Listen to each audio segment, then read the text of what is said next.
तो ये नोट्स आप लोग निकाल लीजिएगा। एक शॉर्ट नोट्स है जिसमें टीकाएं दी हुई है कमेटियों के बारे में, और कुछ महत्वपूर्ण अन्य बिंदु भी यहाँ पे दिए हुए हैं, जिसमें हम लोग जो है टीकाओं के बारे में मुख्य रूप से देखने जा रहे हैं। क्योंकि भले आपकी हिस्ट्री सिलेबस में हो या ना हो, लेकिन एग्जाम में टीकाओं पे जरूर क्वेश्चन, आपकी एग्जाम में एक क्वेश्चन टीकाओं से पूछ लिया जाता है। तो हम पहले टीकाओं की बात करेंगे, आचार्यों का काल और उनकी टीकाएं। हमने यहाँ पे कंबाइन किया है कि भाई 6ठी शताब्दी में जो आचार्य आते हैं वो कौन है, भट्टार हरिश्चंद्र। और भट्टार हरिश्चंद्र का काल आपसे पूछा जाए तो छठी शताब्दी। और इन्होंने कौन सी टीका लिखी है, तो इन्होंने चरक संहिता पर लिखी है टीका। कौन सी? चरक न्यास टीका। तो ये हम लोग सारी टीकाएं और आचार्य के काल यहाँ पे हम लोग देखेंगे। तो नोट्स के अंदर आ जाइएगा, आप नोट्स निकाल लीजिए पहले।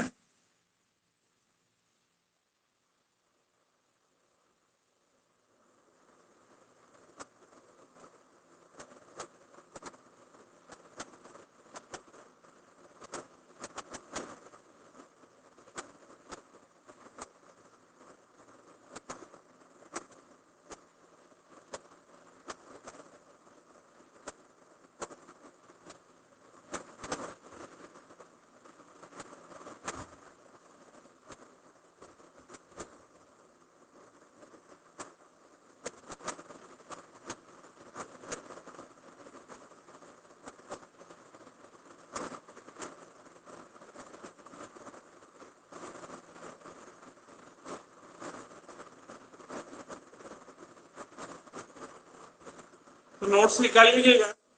जो शॉर्ट नोट है आपका हिस्ट्री का, हिस्ट्री के जो शॉर्ट नोट्स के अंदर, इसमें आप सबसे पहले दी हुई टीकाएं, प्रमुख टीकाएं और आचार्यों के काल एक साथ दिए हुए हैं। तो सबसे पहले आप टिक कर लीजिएगा, 6ठी शताब्दी में जो आचार्य थे उनका नाम था भट्टार हरिश्चंद्र। आपसे अगर क्वेश्चन पूछे जाए कि भट्टार हरिश्चंद्र का काल क्या है, तो भट्टार हरिश्चंद्र का काल क्या है, 6ठी शताब्दी। और इन्होंने कौन सी टीका लिखी, तो भट्टार हरिश्चंद्र की जो टीका है वो है चरक संहिता पर लिखी गई चरक न्यास टीका। चरक न्यास टीका चरक संहिता पर किसने लिखी, तो भट्टार हरिश्चंद्र ने लिखी। और भट्टार हरिश्चंद्र का काल आपसे पूछा जाए तो क्या है, 6th AD, 6ठी शताब्दी में भट्टार हरिश्चंद्र का काल आपसे पूछा जाए तो 6ठी शताब्दी। और चरक संहिता पर इन्होंने कौन सी टीका लिखी है, चरक न्यास टीका लिखी है। दूसरा आ जाइएगा, 7th शताब्दी की बात करें तो 7th शताब्दी में हमारे पास एक ही आचार्य, कौन है, स्वामी कुमार। और स्वामी कुमार ने चरक संहिता पर चरक पंजिका टीका लिखी। 6ठी शताब्दी में एक ही आचार्य है, भट्टार हरिश्चंद्र, और उन्होंने चरक संहिता पर चरक न्यास टीका लिखी।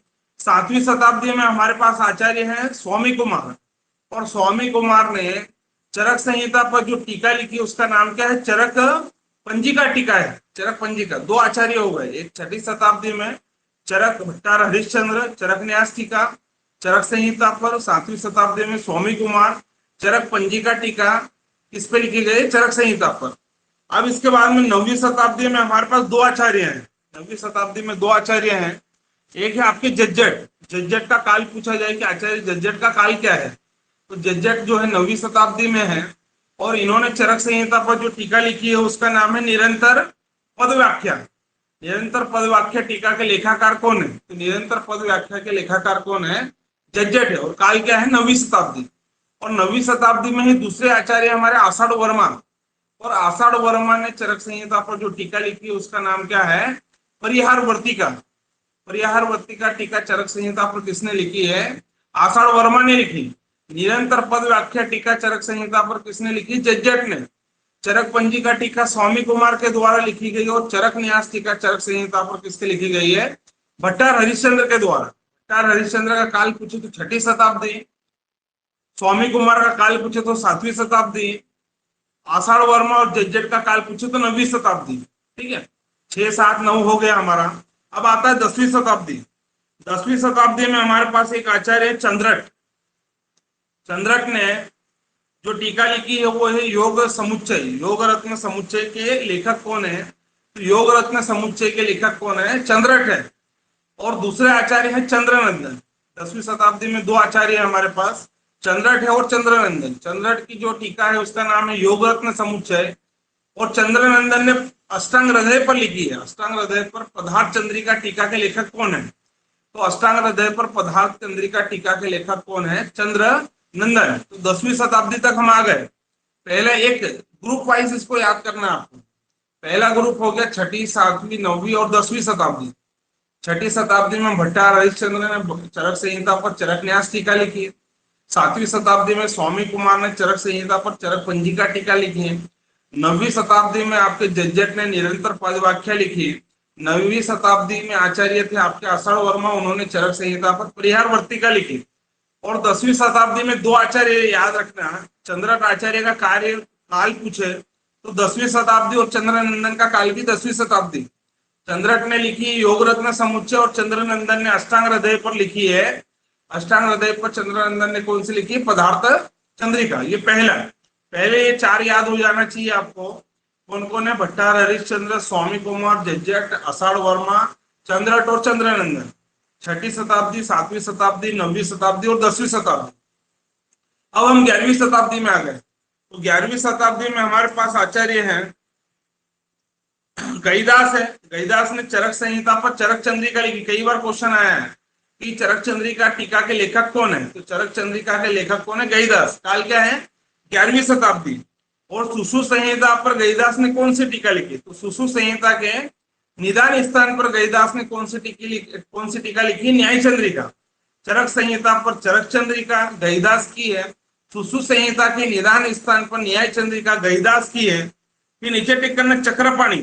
11वीं शताब्दी में दो आचार्य हमारे पास, गईदास और चक्रपाणी, दोनों ही महत्वपूर्ण है। गईदास ने चरक पर चरक चंद्रिका, सुश्रुत के निदान स्तर पर न्याय चंद्रिका, चक्रपाणी ने चरक संहिता पर आयुर्वेद दीपिका और सुश्रुत के सूत्र स्थान पर भानुमति टीका। तो दोनों टीकाएं भी याद रखना, इनका काल भी याद रखना। गईदास का काल पूछे तो 11वीं शताब्दी, चक्रपाणी का काल भी पूछे तो 11वीं शताब्दी। गईदास ने चरक पर चरक चंद्रिका लिखी, सुश्रुत के निदान स्थान पर न्याय चंद्रिका लिखी। चक्रपाणी ने चरक संहिता पर आयुर्वेद दीपिका लिखी है और सुश्रुत संहिता के सूत्र स्थान पर भानुमति टीका किसने लिखी है? तो सुश्रुत संहिता के इस पर जो भानुमति टीका किसने लिखी है? चक्रपाणी ने लिखी। तो ये दोनों की टीका है और दोनों का काल 11वीं शताब्दी। चक्रपाणी और गईदास का काल क्या है? 11वीं शताब्दी। 12वीं शताब्दी में हमारे पास है तीन आचार्य, डीवीके, डी से डल्हन, वी से विजय रक्षित और के से कंठदत्त, श्री कंठदत्त।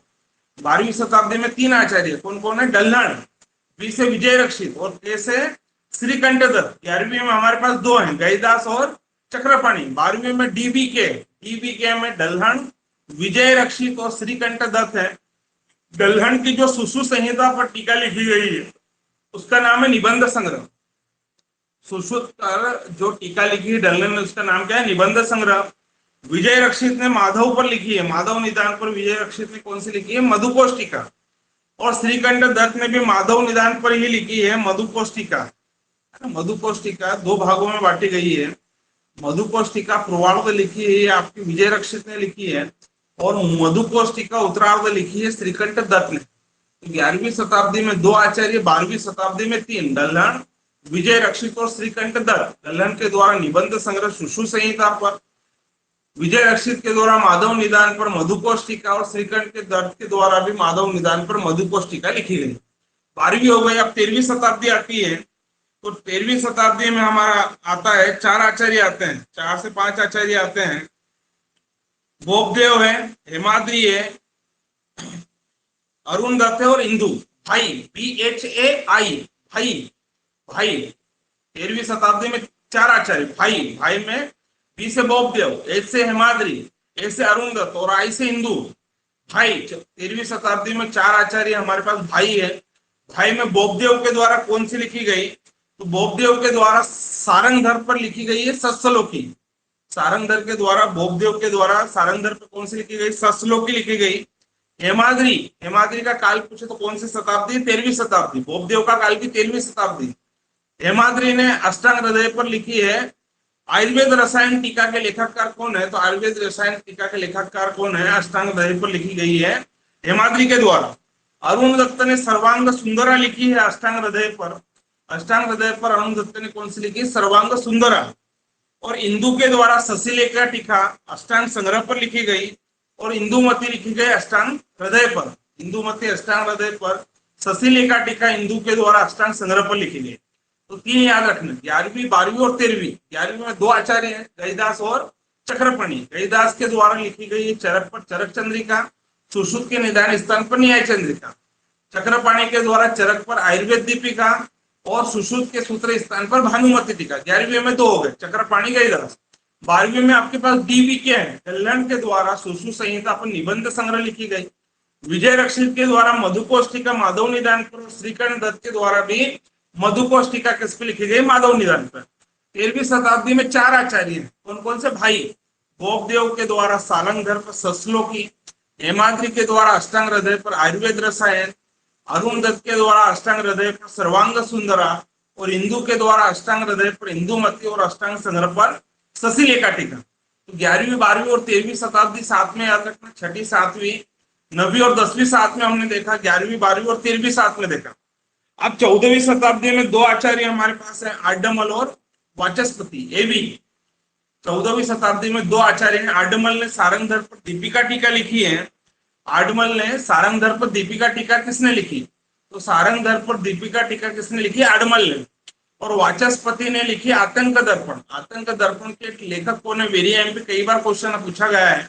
तो आतंक दर्पण टीका के लेखक है वाचस्पति और ये माधव निदान पर लिखी गई। किस पर लिखी गई है, माधव निदान पर। तो अब अगला जो हमारा ग्रुप है वो 14वीं शताब्दी। 14वीं शताब्दी में दो आचार्य, आडमल और वाचस्पति। आडमल के द्वारा लिखी गई है कौन सी, आडमल के द्वारा सारंगधर पर दीपिका टीका लिखी गई और वाचस्पति के द्वारा माधव निदान पर आतंक दर्पण टीका लिखी गई, 14वीं शताब्दी। 15वीं शताब्दी में हमारे पास जो है दो आचार्य हैं, शिवदास सेन और श्रीनाथ पंडित। शिवदास सेन ने सभी पर टीकाएं लिखी है और तत्व वाला आ जाए, तत्व वाली टीकाएं किसने लिखी, शिवदास सेन ने। तो 15वीं शताब्दी में दो आचार्य याद रखना आप, शिवदास सेन और श्रीनाथ पंडित। शिवदास सेन ने जो है अष्टांग हृदय पर लिखी है तत्व अवबोध टीका। तत्व अवबोध टीका अष्टांग हृदय पर किसने लिखी, शिवदास सेन ने लिखी। तत्व चंद्रिका टीका चक्रदत्त पर किसने लिखी, शिवदास सेन ने लिखी।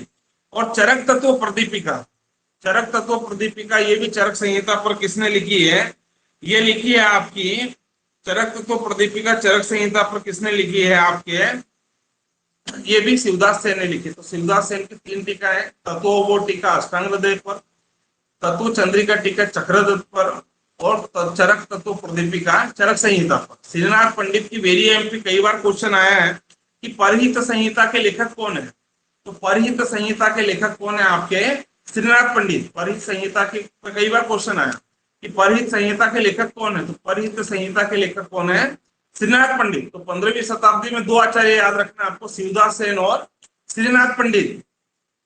14वीं हो गई, 14वीं में दो हमने देखे, आडमल ने सारंगधर पर दीपिका टीका और वाचस्पति ने माधव निदान पर आतंक दर्पण।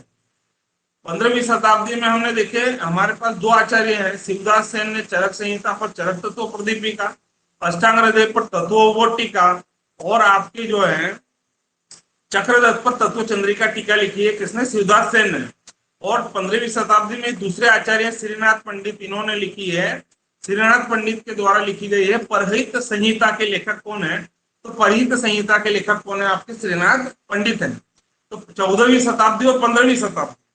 अब आइए 16वीं शताब्दी में टिक करना आपको। 16वीं शताब्दी में हमारे पास दो आचार्य हैं, लोलंबी राज और जैन हर्ष कीर्ति। लोलंबी राज ने लिखी है वैदिक जीवन। वैदिक जीवन पर टीका किसने लिखी है, लोलंबी राज के द्वारा। और जैन हर्ष कीर्ति ने कौन सी लिखी है, योग चिंतामणि। योग चिंतामणि के लेखक कौन है, जैन हर्ष कीर्ति। तो 16वीं शताब्दी में हमारे पास दो आचार्य, लोलंबी और जैन हर्ष कीर्ति। तो 14वीं में दो हो गए, आडमल और वाचस्पति। आडमल ने लिखी है दीपिका टीका सारंगधर पर, वाचस्पति ने माधव निदान पर लिखी कौन सी, माधव निदान पर लिखी आपकी कौन सी, आतंक दर्पण। 15वीं शताब्दी में हमारे पास दो आचार्य, शिवदास सेन और श्रीनाथ पंडित। शिवदास सेन के द्वारा चरक पर चरक तत्व प्रदीपिका, अष्टांग हृदय पर लिखी गई है आपकी तत्व अवबोध टीका और चक्रदत्त पर लिखी गई है तत्व चंद्रिका टीका। और श्रीनाथ पंडित के द्वारा परहित संहिता के लेखक आपसे पूछे तो श्रीनाथ पंडित। ये 15वीं शताब्दी। 16वीं शताब्दी में हमारे पास दो है, लोलंबी राज ने वैदिक जीवन लिखी है और जैन हर्ष कीर्ति ने कौन सी लिखी है? जैन हर्ष कीर्ति ने लिखी है आपकी, जैन हर्ष कीर्ति ने लिखी है कौन सी? योग चिंतामणि। अब 17वीं शताब्दी में आते हैं तो 17वीं शताब्दी में एक तो आता है आपका काशीराम और कवि नरसिंहराज और रुद्र भट्ट, ठीक है, तीन आचार्य आते हैं 17वीं शताब्दी में, काशीराम, रुद्र भट्ट और नरसिंह कविराज। तो काशीराम के द्वारा, काशीराम क्या खाता था? गुड़ खाता था। तो काशीराम की है सारंगधर पर गुणार्थ दीपिका। सारंगधर पर दीपिका टीका किसने लिखी? आडमल ने। सारंगधर पर बोबदेव द्वारा कौन सी? ससलोकी। और काशीराम के द्वारा सारंगधर पर कौन सी लिखी गई? गुणार्थ दीपिका। 17वीं शताब्दी में दूसरे आचार्य हमारे हैं नरसिंह कविराज, इन्होंने लिखी है माधव निदान पर रोग विनिश्चय टीका। किसने लिखी है? माधव निदान पर, माधव निदान पर रोग विनिश्चय टीका किसने लिखी है? नरसिंह कविराज ने लिखी है। और रुद्र भट्ट ने सारंगधर पर लिखी गुणांत दीपिका। गुणार्थ दीपिका के लेखक पूछे तो काशीराम, काशीराम आए गुड़ खा गए। और रुद्र भट्ट ने सारंगधर पर लिखी है गुणांत दीपिका।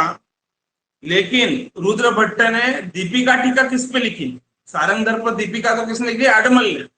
लेकिन रुद्र भट्ट के द्वारा दीपिका टीका किस पे लिखी गई है? वैदिक जीवन पे। ये दोनों याद रखना, सारंगधर पर दीपिका टीका आडमल की है और वैदिक जीवन पर दीपिका टीका किसकी? रुद्र भट्ट की। और रुद्र भट्ट की सारंगधर पे कौन सी है? गुणांत दीपिका। तो 17वीं शताब्दी में हमारे पास तीन आचार्य, काशीराम, नरसिंह कविराज और रुद्र भट्ट। 18वीं शताब्दी में कोई भी आचार्य नहीं है। 19वीं शताब्दी में टिक करना, गंगाधर राय की जो टीका है जल्प कल्प तरु टीका, चरक संहिता पर है। जल्प कल्प तरु टीका किस पे लिखी गई? चरक संहिता पर, गंगाधर राय के द्वारा। 19वीं शताब्दी में इसका काल क्या है? गंगाधर राय का काल पूछे तो 19वीं शताब्दी, चरक संहिता पर जल्प कल्प तरु टीका। और नाड़ी परीक्षा के लेखक भी पूछे कौन है? तो नाड़ी परीक्षा के लेखक भी कौन है? गंगाधर राय है। तो 19वीं शताब्दी में हमारे पास एक आचार्य कौन? गंगाधर राय। चरक संहिता पर जल्प कल्प तरु टीका, नाड़ी परीक्षा के लेखक भी कौन है? गंगाधर राय। अब 20वीं शताब्दी में की बात करें हम, 20वीं शताब्दी में आ जाइए तो 20वीं शताब्दी में बात करें तो 20वीं शताब्दी में योगेंद्र नाथ सेन, योगेंद्र नाथ सेन के द्वारा चरक पे कौन सी लिखी गई? कई बार क्वेश्चन आया है। तो योगेंद्र नाथ सेन के द्वारा चरक संहिता पर कौन सी लिखी गई है? चरकोपस्कार। चरकोपस्कार टीका चरक संहिता पर किसने लिखी? योगेंद्र नाथ सेन ने। 20वीं शताब्दी के दूसरे आचार्य हैं ज्योतिष चंद्र सरस्वती, इन्होंने चरक संहिता पर कौन सी लिखी है? चरक प्रदीपिका। चरक तत्व प्रदीपिका के लेखक शिवदास सेन है। चरक प्रदीपिका के लेखक पूछे तो ज्योतिष चंद्र सरस्वती। योगेंद्र नाथ सेन के द्वारा चरकोपस्कार। लालचंद्र वैद्य की टीका लेना, 20वीं शताब्दी के लेखक जो है लालचंद्र वैद्य, इन्होंने सर्वांग सुंदरी, सर्वांग सुंदरा टीका के लेखक पूछे तो कौन है? अरुण दत्त। सर्वांग सुंदरी टीका के लेखक पूछे तो लालचंद्र वैद्य है। वेद की सुभाषित साहित्यम गोविंद भास्कर घाणेकर के द्वारा। अंजन निदान के लेखक है अग्निवेश। और सिद्धांत निदान पे कई बार क्वेश्चन आया, अंजन निदान के अग्निवेश है, सिद्धांत निदान के हैं गणनाथ सेन। और माधव निदान के लेखक है माधव। सिद्धांत निदान के गणनाथ सेन, माधव निदान के माधव, अंजन निदान के अग्निवेश। और वेद की सुभाषित साहित्यम के लेखक कौन है? गोविंद भास्कर घाणेकर। ज्योतिष चंद्र सरस्वती ने चरक संहिता पर कौन सी लिखी? चरक प्रदीपिका। और योगेंद्र नाथ सेन ने चरक संहिता पर कौन सी लिखी है? चरको उपस्कार। तो ये आपकी 20वीं शताब्दी तक के हमने आचार्य भी देखे और इनकी टीकाएं भी देखी। क्वेश्चन नॉर्मली आ जाएगा यहाँ से। पहला हमने 6ठी शताब्दी में कौन देखा? भट्टार हरिश्चंद्र ने चरक संहिता पर चरक न्यास टीका लिखी। 7वीं शताब्दी में चरक संहिता पर स्वामी कुमार, 7वीं शताब्दी के आचार्य कौन है? स्वामी कुमार, उन्होंने चरक संहिता पर चरक पंजिका लिखी। 7वीं के बाद हम जंप करें 9वीं में, तो 9वीं शताब्दी में जज्जट ने चरक संहिता पर निरंतर पद व्याख्यान। और 9वीं शताब्दी के दूसरे आचार्य हैं आषाढ़ वर्मा, इन्होंने कौन सी लिखी? परिहार वृत्तिका। 10वीं शताब्दी में दो आचार्य देखे हमने, चंद्रट, चंद्रट ने योग रत्न समुच्चय और चंद्रनंदन ने अष्टांग हृदय पर लिखी है कौन सी? पदार्थ चंद्रिका। ये 10वीं शताब्दी तक, 6 से लेकर 10 तक आया हम। 11वीं शताब्दी में हमारे पास डीबीके, 11वीं में कौन है? गईदास और चक्रपाणी। गईदास ने चरक पर चरक चंद्रिका, सुश्रुत के निदान स्थान पर न्याय चंद्रिका। चक्रपाणी ने चरक संहिता पर आयुर्वेद दीपिका और सुश्रुत के सूत्र स्थान पर भानुमति टीका। 11वीं में दो, चक्रपाणी और गईदास। 12वीं में हमने देखा डीबीके, डल्लन ने सुश्रुत संहिता पर निबंध संग्रह लिखी है। विजय रक्षित ने माधव मधुकोश टीका लिखी और श्रीकंठ दत्त ने भी माधव पर मधुकोश टीका लिखी है। तो 11वीं में 2, 12वीं में 3। फिर 13वीं शताब्दी में हमने देखा भाई। भाई में कौन कौन आ जाता है? बोबदेव ने सारंगधर पर सत्सलो की, हेमाद्री ने आयुर्वेद रसन अष्टांग हृदय पर, अरुण दत्त ने सर्वांग सुंदर अष्टांग हृदय पर, इंदुमती टीका इंदु के द्वारा अष्टांग हृदय पर और अष्टांग संग्रह पर, शशिलेखा टीका किसके द्वारा लिखी गई? इंदु के द्वारा लिखी। तो 11वीं 12वीं और 13वीं। 14वीं शताब्दी में हमने देखा दो आचार्य हैं, आडमल और वाचस्पति। आडमल ने आयुर्वेद दीपिका टीका लिखी है। आडमल ने ओनली दीपिका टीका किस पे लिखी? सारंगधर पर। और 20 से वाचस्पति ने आतंक दर्पण किस पे लिखी है? माधव निदान। 14वीं शताब्दी में दो, आडमल और वाचस्पति। 15वीं में भी दो, कौन है? शिवदास सेन और आपका श्रीनाथ पंडित।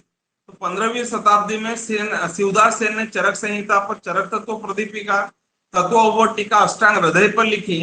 और आपका जो है शिवदास सेन के द्वारा चरक तत्व चंद्रिका टीका चक्रदत्त पे लिखी गई। और श्रीनाथ पंडित ने 15वीं शताब्दी काले इनका, और इन्होंने कौन सी लिखी? परिह संहिता के लेखक कौन है? शिवदास सेन। ये 15वीं शताब्दी। 15वीं के बाद में हम 16वीं में गए तो 16वीं में हमारे पास दो आचार्य थे, लोलंबी राज और जैन हर्षकीर्ति। लोलंबी राज ने वैदिक जीवन लिखा और जैन हर्षकीर्ति ने कौन सी लिखी? योग चिंतामणि। 16वीं शताब्दी में। 17वीं शताब्दी में हमने देखा तीन आचार्य ने, काशीराम, नरसिंह कविराज और रुद्र भट्ट। काशीराम ने गुणार्थ दीपिका सारंगधर पर, रुद्र भट्ट ने सारंगधर पर गुणांत दीपिका और वैदिक जीवन पर दीपिका टीका।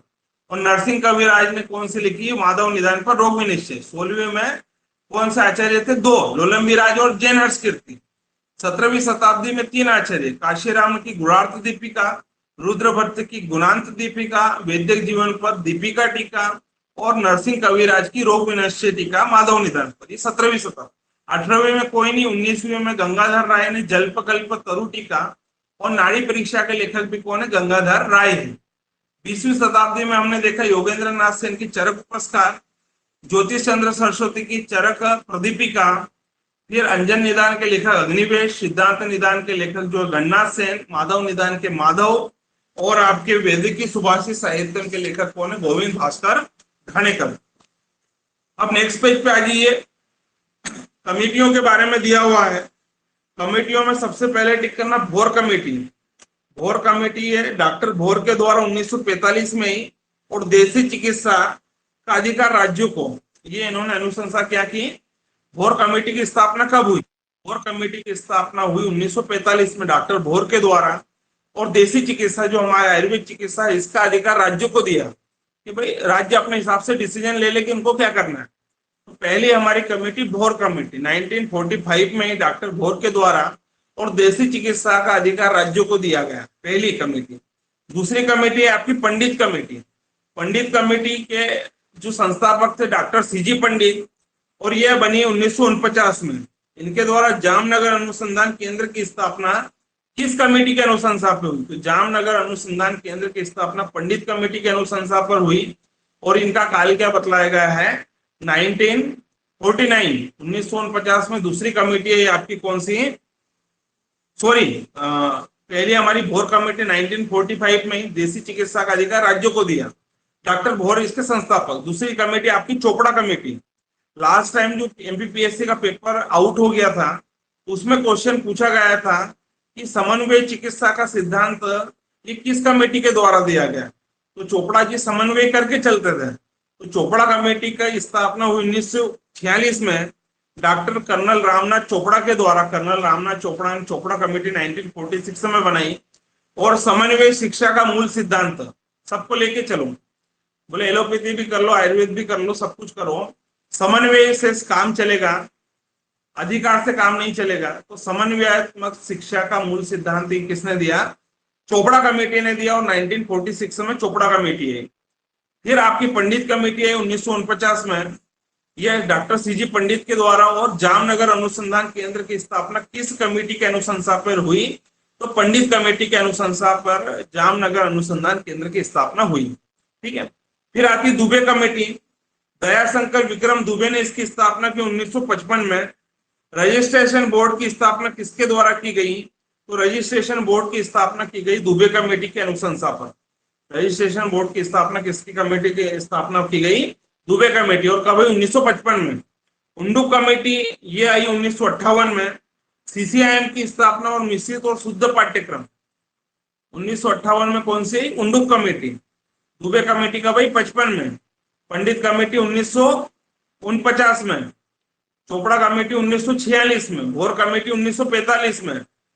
तो अंडुक कमेटी 1958 में ही इन्होंने जो बतलाया कि भाई सीसीआईएम की स्थापना और मिश्रित और शुद्ध पाठ्यक्रम ये उंडुक कमेटी की अनुशंसा पर किया गया। ठीक है। अब आता है संपूर्ण आनंद कमेटी, ये भी 1958 में ही। आयुर्वेद पाठ्यक्रम आयुर्वेद प्रधान होना चाहिए, जो सिलेबस आपका आयुर्वेद का होना चाहिए उसमें आयुर्वेद ही होना चाहिए। संपूर्ण आनंद कमेटी 1958 में इन्होंने बतलाया। और व्यास कमेटी 1966 में शुद्ध आयुर्वेद पाठ्यक्रम की बात करता है। कौन? व्यास कमेटी। तो भोर कमेटी 1945 में, चोपड़ा कमेटी 1946 में, पंडित कमेटी 1949 में, दुबी कमेटी जो 1955 में, उंडुक कमेटी 1958 में, संपूर्ण आनंद 1958 में और व्यास कमेटी 1966 में ही। जामनगर अनुसंधान केंद्र की स्थापना पंडित कमेटी के अनुशंसा पर हुई। शुद्ध देसी चिकित्सा का अधिकार राज्यों को दिया गया, ये भोर कमेटी की अनुशंसा थी। रजिस्ट्रेशन बोर्ड की स्थापना ये दुबे कमेटी के अनुशंसा पर की गई। सीसीआईएम और की स्थापना किस कमेटी के अनुशंसा पर? उंडुक कमेटी के अनुशंसा पर। और आयुर्वेद पाठ्यक्रम आयुर्वेद प्रधान होना चाहिए आपके। संपूर्ण आनंद कमेटी ने बोला। और शुद्ध आयुर्वेद पाठ्यक्रम की बात कौन करता है? व्यास कमेटी करती है। प्रमुख मेडिसिन सीसीआईएम द्वारा, इसको टिक कर लेना। आयुष 55 मेद रोगों में देते हैं, आयुष 56 अपस्मार में देते हैं और स्वीत्र में आयुष 57 देते हैं। एमएएस मेदो रोगों में 55, अपस्मार में 56 और स्वीत्र में पूछे तो 57, 55, 56, 57 मेद रोगों में, अपस्मार में और स्वीत्र में। आयुष 64 मलेरिया में और सलीपत में बतलाई गई। आयुष 82 मधुमेह में, 777 ऑयल सोराइसिस में। आयुष 8 मेद्य होती है। आयुष 8 कैसी होती है? मेद्य होती है। और एंटी कैंसर औषध कौन सी है? नवजीवन। एंटी कैंसर औषध कौन सी? नवजीवन। तो ये आयुष की जो मेडिसिन है ये भी आपको अच्छे से देखना है एक बार। मेद रोगों में पूछे तो आयुष 55, अपस्मार में पूछे तो आयुष 56, स्वीत्र में पूछे तो आयुष 57, सलीपल में मलेरिया में आयुष 64, डायबिटीज में आयुष 82, 777 ऑयल जो होता है सोराइसिस में आयुष 8 जो होती है मेद्य होती है और नवजीवन औषधि एंटी कैंसर मेडिसिन है। सीसीआईएम की स्थापना 1971 में हुई और सीसीआरएस की स्थापना पूछे। सीसीआईएम की स्थापना 1971 में। CCRIMH central counselling of research in Indian medicine and homeopathy. CCRIMH की स्थापना पूछे तो 1969 में। सीसीआईएम की 71 में, CCRIMH की स्थापना पूछे तो 1969 में। और सीसीआरएस की स्थापना हुई 1978 में। तीनों याद रखना है। सीसीआईएम 1971 में आया, CCRIMH जो होता है 1969 में आया और आपका जो है सीसीआरएस की स्थापना कब हुई? 1978 में हुई। आधुनिक चक्रपाणी किसको बोला गया है? तो आधुनिक चक्रपाणी टिक कर लेना, गंगाधर राय को बोलते हैं। आधुनिक चक्रपाणी किसको बोलते हैं? गंगाधर राय को बोलते हैं। आधुनिक चरक किसको बोला जाता? तो वैद्य धर्मदास को कहते हैं। आधुनिक चक्रपाणी गंगाधर राय को कहते हैं। आधुनिक चरक किसको कहा जाता? तो आचार्य वैद्य धर्मदास को कहते हैं। अभिनव भारद्वाज किसको कहते हैं? तो शिव शर्मा को कहते हैं। और आयुर्वेद पंचानन जगन्नाथ प्रसाद शुक्ल को कहते हैं। ये उपाधि भी आईएमपी है। आधुनिक चक्रपाणी पूछे तो कौन है? आधुनिक चक्रपाणी आपके गंगाधर राय। आधुनिक चरक पूछे तो वेद धर्मदास है। अभिनव भारद्वाज, शिव शर्मा और आयुर्वेद पंचानन पूछे तो जगन्नाथ प्रसाद शुक्ल। अश्व चिकित्सा के संस्थापक पूछे तो सालिहोत्र। गज आयुर्वेद के पालकाप्य अश्व चिकित्सा के कौन है? सालिहोत्र। गज आयुर्वेद के पूछे तो पालकाप्य है। गव आयुर्वेद के सहदेव हैं और वृक्ष आयुर्वेद के सुरपाला। अश्व चिकित्सा के कौन है? सालिहोत्र। गज आयुर्वेद के कौन है? पालकाप्य। गव आयुर्वेद के सहदेव हैं और वृक्ष आयुर्वेद के कौन है? सुरपाला। आप नीचे कुछ पॉइंट दिए हुए ये भी आप टिक कर लीजिएगा। रत्न प्रभा टीका किसके द्वारा लिखी गई है? तो रत्न प्रभा टीका लिखी गई है निश्चलकर के द्वारा। रत्न प्रभा टीका किसके द्वारा लिखी गई है? निश्चलकर के द्वारा लिखी गई है। स्नायु रोग का सर्वप्रथम वर्णन, स्नायु रोग का सर्वप्रथम वर्णन पूछे तो कहाँ पे आया? सिद्ध योग में आया, वृंद माधव में। स्नायु रोग का सर्वप्रथम वर्णन पूछे तो वृंद माधव सिद्ध योग में आया है। चिकित्सा संग्रह किसको कहते हैं? तो चिकित्सा संग्रह चक्रदत्त को कहते हैं। चिकित्सा सार संग्रह किसको कहा जाता है? तो वंगसेन द्वारा जो रचित होता है उसको हम चिकित्सा सार संग्रह कहते हैं। चिकित्सा संग्रह चक्रदत्त के को कहते हैं। चिकित्सा सार संग्रह वंगसेन को कहते हैं। सोम रोग का सर्वप्रथम वर्णन वंगसेन ने किया है। योग रत्नाकर के लेखक कौन है? तो मयूरपाद भिक्षु है। अष्टविध रोगी परीक्षा का वर्णन योग रत्नाकर में मिलता है। उत्फुल्लिका रोग का वर्णन योग रत्नाकर में मिलता है। पंचकर्म में वस्ती को सम्मिलित नहीं किया है, किसने? योग रत्नाकर ने। तो रत्न प्रभा टीका के लेखक कौन है? निश्चलकर। स्नायु रोग का सर्वप्रथम वर्णन वंद माधव सिद्ध योग में बोला है। चिकित्सा संग्रह चक्रदत्त को कहते हैं। चिकित्सा सार संग्रह इसको कहते हैं वंगसेन को। और सोम रोग का सर्वप्रथम वर्णन वंगसेन में मिलता है। योग रत्नाकर के लेखक पूछे तो मयूरपाद भिक्षु है। अष्टविध रोगी परीक्षा उत्फुल्लिका का वर्णन और पंचकर्म में वस्ती का उल्लेख नहीं किया, किसने? योग रत्नाकर ने। योग तरंगिणी के लेखक पूछे तो त्रिमल भट्ट और द्रव्य गुण सत्सलोकी के लेखक भी पूछे तो त्रिमल भट्ट है। द्रव्य गुण सत्सलोकी के लेखक त्रिमल भट्ट हैं। और योग तरंगिणी के लेखक भी कौन है? त्रिमल भट्ट है। भेषज रत्नावली के लेखक टिक कर लेना, शिवदास सेन है। सॉरी, गोविंदास सेन है। भेषज रत्नावली के लेखक पूछे तो गोविंदास सेन है। स्नायु रोग, स्नायु अलग है। स्नायु रोग का वर्णन सिद्ध योग में है, वृंद माधव। स्नायु रोग का वर्णन आपकी भेषज रत्नावली में। तांडव रोग, शीर्षांबु, अंशुघात का वर्णन। स्नायु रोग, अंशुघात, शीर्षांबु, तांडव रोग, इनका वर्णन किसमें मिलता है? भेषज रत्नावली में मिलता है। और इसके लेखक कौन है? गोविंदास सेन है। भिषक कर्म सिद्धि के लेखक कौन है? कई बार क्वेश्चन आया है। तो भिषक कर्म सिद्धि के लेखक कौन है? रामानाथ द्विवेदी। भिषक कर्म सिद्धि के लेखक आपसे पूछे कौन है? तो रामानाथ द्विवेदी है। ये याद रखना, नेक्स्ट पेज पे आ जाइएगा। सिद्ध योग संग्रह के लेखक पूछे तो सिद्ध योग संग्रह के लेखक कौन है? यादव जी त्रिगम जी। सिद्ध योग संग्रह अलग है। सिद्ध योग वृंद माधव को कहते हैं। सिद्ध योग संग्रह किसको बोलते हैं? इसके लेखक कौन है? यादव जी त्रिकम जी है। भाव प्रकाश संहिता का काल पूछे तो भाव प्रकाश का काल है 16वीं शताब्दी। भाव प्रकाश का काल क्या बतलाया है? 16वीं शताब्दी बतलाया। भाव प्रकाश का काल 16वीं शताब्दी बतलाया है। ये 3 खंडों में विभाजित है। भाव प्रकाश संहिता कितने खंडों में विभाजित है? 3 खंडों में विभाजित है। इसमें कुल अध्याय कितने? 80। भाव प्रकाश संहिता 3 खंडों में विभाजित है। कुल अध्याय पूछे तो 80 है। और काल पूछे तो 16वीं शताब्दी। पूर्व खंड में 7 अध्याय है, मध्यम खंड में 71 अध्याय और उत्तर खंड में 2 अध्याय। पूर्व खंड में 7, मध्यम खंड में 71 और उत्तर खंड में 2 अध्याय बतलाए गए हैं। आर्तव को अष्टम धातु किसने कहा? तो आर्तव को अष्टम धातु भाव प्रकाश ने कहा है। हिरंग रोग का गंध रोग के नाम से वर्णन किया है। हिरंग रोग का गंध रोग के नाम से वर्णन भाव प्रकाश में मिलता है। और दीपांतर वचा या चोपचीन इसकी चिकित्सा है। दीपांतर वचा चोपचीनी चिकित्सा किसकी बतलाई गई है? ये बतलाई गई है आपकी किसकी? हिरंग रोग की। और तीसरी चीज आर्तव को अष्टम धातु भाव प्रकाश ने कहा है। ऋतु हरितकी का वर्णन भाव प्रकाश में मिलता है, जिसमें शिशिर ऋतु में हरितकी को पिपली के साथ में लेते हैं, बसंत में मधु और ग्रीष्म में गुड़ के साथ। पिपली मधु गुड़। फिर वर्षा में सेंधव, शरद में सरकरा और हेमंत में शुंठी। सेंधव, सरकरा, शुंठी। पिपली मधु गुड़, सेंधव, सरकरा, शुंठी। शिशिर, वसंत, ग्रीष्म, वर्षा, शरद, हेमंत। हरितकी को क्रम से याद रखना।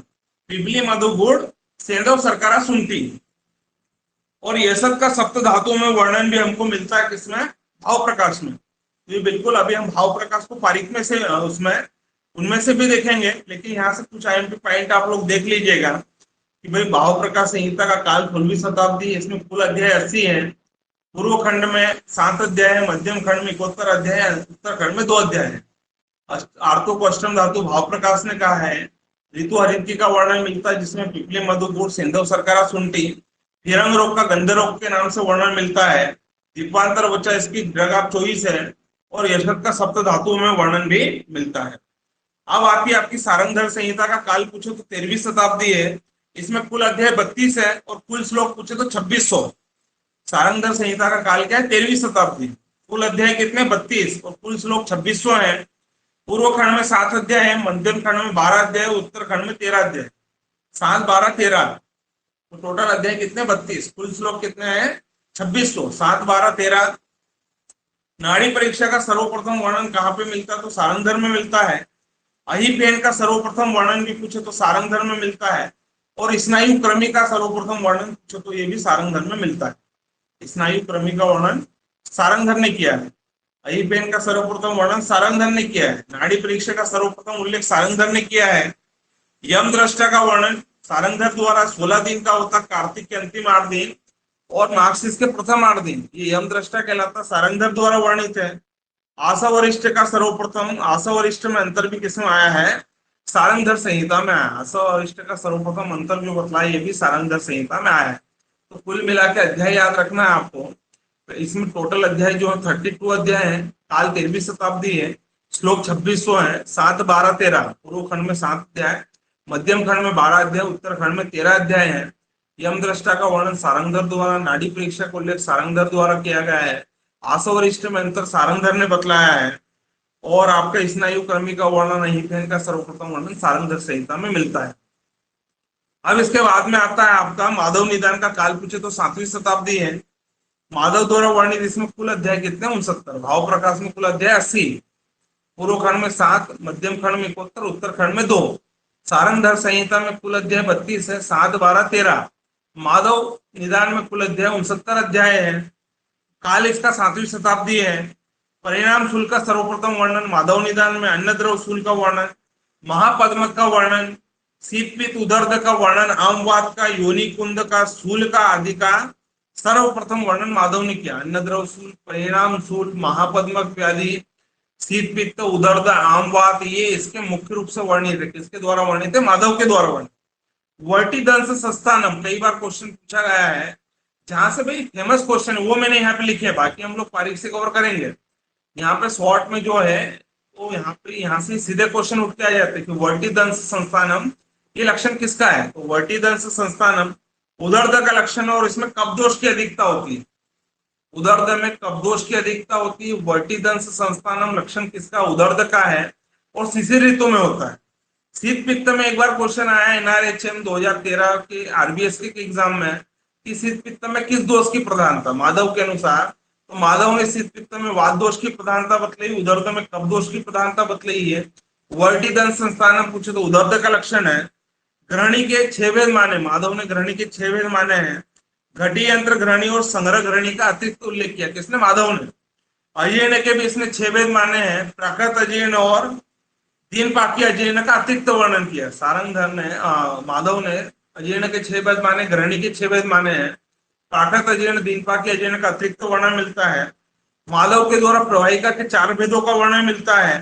शूल के 8 भेदों का वर्णन मिलता है। परिणाम शूल का श्लोक वेरिया एम्पेटिकल एंड ट्रिपल स्टार लगाना क्वेश्चन पूछा गया कई बार।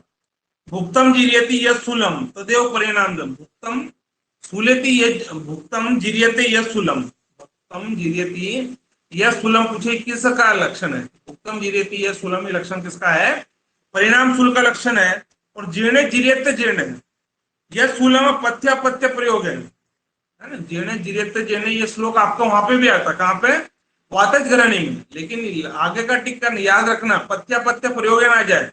जीर्णे जीर्यति और पथ्यापत्य प्रयोग आ जाए तो ये अन्नद्रव शूल का लक्षण है। और भुक्तम जीर्यति पूछे तो ये परिणाम शूल का लक्षण है। तो ये आपका जो है शॉर्ट टाइप में दिया हुआ था, ये आप लोगों का जो है कंप्लीट हो जाता है। क्या? नॉर्मल जो इसलिए आपके सिलेबस में नहीं, लेकिन फिर भी यहाँ से क्वेश्चन अगर आते हैं और फिर भी आपके पास टाइम है तो हिस्ट्री का नोट्स आप पूरा भी पढ़ सकते हैं। बाकी मेरे हिसाब से इतना भी आप करेंगे तो भी कोई दिक्कत नहीं है। एक तो टीकाएं आपको याद हो, कमेटियों के बारे में याद हो, और ये सारी चीजें हमने जो देखी है ये सारी आपको याद होना चाहिए। नॉर्मली क्वेश्चन यहाँ से बैठ जाएगा आपका। नॉर्मल हिस्ट्री मतलब होती टीकाएं। पीजी में भी हमेशा टीकाओं पे क्वेश्चन पूछा जाता है। पीएससी में कमेटियों से भी क्वेश्चन आ जाता है। तो कमेटियां भी आपको देखना है, टीकाएं भी आपको देखना है, और ये छोटा छोटा जो हमने देखे हैं कुछ पॉइंट ये भी सारे आपको देखना है। तो हमने क्या देखा? भट्टार हरिश्चंद्र का काल के 6ठी शताब्दी, चरक संहिता पर कौन सी लिखी? चरक न्यास्तिका। 7वीं शताब्दी स्वामी कुमार का काल है, चरक संहिता पर चरक पंजिका टीका। 9वीं शताब्दी में 2 आचार्य आए हमारे पास। जज्जट ने निरंतर पद व्याख्या चरक पे लिखी है, और आषाढ़ वर्मा ने चरक पर संहिता पर कौन सी लिखी? परिहार वर्तिका। फिर आए हम 10वीं शताब्दी में। चंद्रट ने योग रत्न समुच्चय के लेखक चंद्रट और चंद्रानंदन ने पदार्थ चंद्रिका अष्टांग हृदय पे लिखी। 11वीं शताब्दी में गईदास ने चरक पर चरक चंद्रिका, सुश्रुत पे न्याय चंद्रिका। चक्रपाणी ने चरक पर आयुर्वेद दीपिका और सुश्रुत पर भानुमति टीका। 12वीं शताब्दी में हमने देखा 3 आचार्य हैं डीबी के, डल्लैंड ने सुश्रु संहिता पर निबंध संग्रह, विजय रक्षित ने मधुकोश टीका माधव निदान पर, और श्रीकंठ दत्त ने भी मधुकोश टीका माधव निदान पर 12वीं शताब्दी में। 13वीं शताब्दी में हमने देखा भाई बोपदेव ने सारंगधर पर ससलोकी लिखी, हेमाद्री ने आयुर्वेद रसायन लिखी, अरुण दत्त ने सर्वांग सुंदरा लिखी, अष्टांग हृदय पर इंदुमती टीका इंदु के द्वारा अष्टांग हृदय पर शशिलेखा टीका अष्टांग संग्रह पर, किसकी 13वीं शताब्दी। काल क्या होगा इनका, सभी आचार्यों का भाई का काल क्या होगा 13वीं। अब 14वीं शताब्दी में 2 आचार्य हमने देखे, आर्डमल और वाचस्पति। आर्डमल ने सारंगधर पर दीपिका टीका लिखी और वाचस्पति ने माधव निदान पर आतंक दर्पण लिखी 14वीं शताब्दी में। 15वीं शताब्दी में 2 आचार्य हैं, शिवदास सेन और जैन हर्षकीर्ति। शिवदास सेन और श्रीनाथ पंडित। शिवदास सेन ने चरक संहिता पर चरक तत्व प्रदीपिका, अष्टांग हृदय पर तत्वोपबोध टीका और तत्व चंद्रिका टीका किस पे लिखी, चक्रदत्त पे। ये हमने देखा।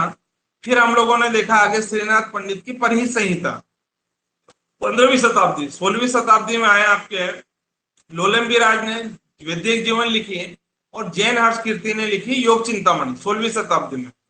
17वीं शताब्दी में आपके काशीराम ने लिखी, काशीराम ने कौन सी लिखी, गुणार्थ दीपिका। नरसिंह कविराज ने रोग विनिश्चय माधव निदान पर, गुणांत दीपिका सारंगधर पर रुद्र भट्ट की, और दीपिका टीका सारंग वैदिक जीवन पर किसने लिखी, रुद्र भट्ट ने।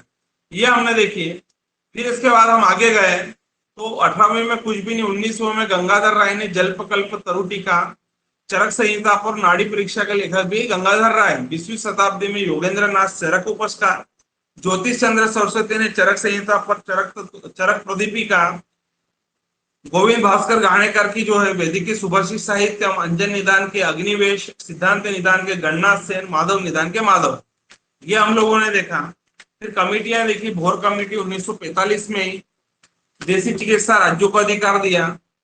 1946 में आपकी चोपड़ा कमेटी समन्वय चिकित्सा का सिद्धांत दिया चोपड़ा जी ने। 1949 में आपकी पंडित कमेटी जामनगर अनुसंधान केंद्र की स्थापना की। 1955 में आपकी दुबे कमेटी रजिस्ट्रेशन बोर्ड की स्थापना की। 1958 में आपकी उंडुक कमेटी सीसीआईएम की स्थापना की और मिश्रित शुद्ध चिकित्सा का सिद्धांत दिया। फिर संपूर्ण आनंद 1958 में ही शुद्ध आयुर्वेद पाठ्यक्रम आयुर्वेद होना चाहिए। और लास्ट है आपकी, लास्ट कौन सी आई है, व्यास कमेटी 1966 में। फिर इसके बाद हम लोग गए तो आयुष 64 देखा, मलेरिया में सलीपद में देते हैं, आयुष 82 डायबिटीज में देते हैं, मेदो रोगों में आयुष 55 देते हैं, अपस्मार में आयुष 56 देते हैं, स्वित्र में आयुष 57 देते हैं, मेध्य में आयुष 8 देते हैं और नवजीवन ये एंटी कैंसर मेडिसिन है। फिर हमने देखा कि सीसीआईएम की स्थापना 1971 में हुई, सीसीआरआईएमएच की स्थापना 1969 में हुई और सीसीआरएस की स्थापना 1978 में हुई। आधुनिक चक्रपाणी गंगाधर राय को कहते हैं, अभिनव चरक या आधुनिक चरक वैद्य धर्मदास को कहते हैं, अभिनव भारद्वाज पंडित शिवराम शर्मा को कहते हैं और आयुर्वेद पंचानन जगन्नाथ प्रसाद शुक्ल को कहते हैं। ये हमने देखा। फिर अश्व चिकित्सा के शालिहोत्र, गज आयुर्वेद के पालकाप्य, गौ आयुर्वेद के जो है आपके सदैव और वृक्ष आयुर्वेद के सुरपाला। स्नायु रोग का वर्णन रत्न प्रभा टीका निश्चलकर के द्वारा लिखी गई। स्नायु रोग का वर्णन वंद माधव में मिलता है। चिकित्सा संग्रह हम बोलते हैं चक्रदत्त को, चिकित्सा सार संग्रह बोलते हैं वंगसेन को। मयूरपाल भिक्षु योग रत्नाकर के लिखे गए पंचकर्म वस्ती सम्मिलित नहीं है उत्पीड़िका का वर्णन अष्टविध रोगी परीक्षा को योग रत्नाकर में मिलता है। योग तरंगनी के लेखक त्रिमल भट्ट है और द्रव्य गुण सत्सलोकी के लेखक भी त्रिमल भट्ट है। भेषज रत्नावली के लेखक जो है गोविंदास सेन है। तांडव रोग का वर्णन, अंशुघात का वर्णन, पूर्वस्तोय का, स्नायु रोग का वर्णन ये किसमें मिलता है, भेषज रत्नावली में मिलता है। विषक कर्म सिद्धि के लेखक पूछे तो रमानाथ द्विवेदी है। विषक कर्म सिद्धि के लेखक कौन है, रमानाथ द्विवेदी। परित संहिता के लेखक कौन है, श्रीनाथ पंडित। फिर सिद्ध योग संग्रह किसको बोलते हैं, यादव जी त्रिकम जी को बोलते हैं। भाव प्रकाश संहिता में कुल अध्याय 80 है। काल 16वीं शताब्दी है, 3 खंड में 7 71 2 अध्याय है। आर्तव को अष्टम धातु का है। फिरंग रोग को गंध रोग, दीपांतर वचा इसकी मुख्य ड्रग 24 है। ऋतु आदित्य का वर्णन भाव प्रकाश में मिलता है। यशत का सप्त धातु में वर्णन भाव प्रकाश में मिलता है। सारंगधर संहिता का काल कुछ 13वीं शताब्दी है। कुल श्लोक 2600 है, कुल अध्याय 32 है। तो 7 12 और 13 अध्याय है, 7 12 और 13 अध्याय है नाड़ी परीक्षा का वर्णन, अहिपेन का वर्णन, और ऋतुओं का राशि से संबंध, स्नायु क्रमी का वर्णन, यम दृष्टा का वर्णन, आसव और इष्टमंता सारंगधर ने बतलाया। माधव संहिता, माधव निदान का काल 7वीं शताब्दी है। कुल अध्याय 69 अध्याय बतलाए हैं। परिणाम सूल का वर्णन, अन्नद्रव सूल का वर्णन, सूल का वर्णन, महापद्मक का वर्णन, योनिकंद का वर्णन, और आपका जो है आमवाद का वर्णन माधव निदान में मिलता है। वर्टिदन संस्थान पूछो तो उदर्द का लक्षण है। कब दोष की प्रधानता होती है? शिशिर ऋतु में। शीत पित्त में वात दोष की प्रधानता होती है। ग्रहणी के 6 भेद माने, अजयन के 6 भेद माने, प्रवाहिका के 4 भेद माने हैं। परिणाम शुल्क श्लोक भुक्तम जीर्यति से चलो हो, स्टार्ट हो भुक्तम जीर्यति, तो परिणाम शुल्क और जेने जीर्यत जेने पथ्य पथ्य प्रयोगन पूछे तो अन्न द्रव शुल्क का लक्षण बतलाया जाए। तो ये इतना आपको याद रखना भी है। इसके अलावा आप अगर कुछ और भी करना चाहें तो अभी आपके पास बहुत समय है, 2 महीने 2.5 महीने का समय है, और आप एक्स्ट्रा में भी हिस्ट्री में चाहे तो पढ़ सकते हैं। अब कल हम इससे आगे का देखेंगे। तो ये आपका आयुर्वेद वाला पार्ट जो है हमारा कंप्लीट हो जाता है। संहिताओं में जो हम पढ़ रहे हैं वो तो पढ़ ही रहे हैं। ये आपका आयुर्वेद सिलेबस यहाँ से पूरी तरह से कंप्लीट हो जाता है। अब इसके बाद में कोई नोट्स हम लोग नहीं देखेंगे। अब जो हम पारिक वाला पार्ट देखेंगे उसमें मॉडर्न देखेंगे, और मॉडर्न के अलावा जो छोटी छोटी चीजें हैं पारिक से, सारंगधर के बारे में, काश्यप के बारे में, भेल के बारे में, 3-4 आचार्यों के बारे में हम आपके पारिक से देखेंगे। तो नेक्स्ट क्लास में हम लोग पारिक को उठाएंगे। पारिक सभी के पास होना चाहिए, ठीक है।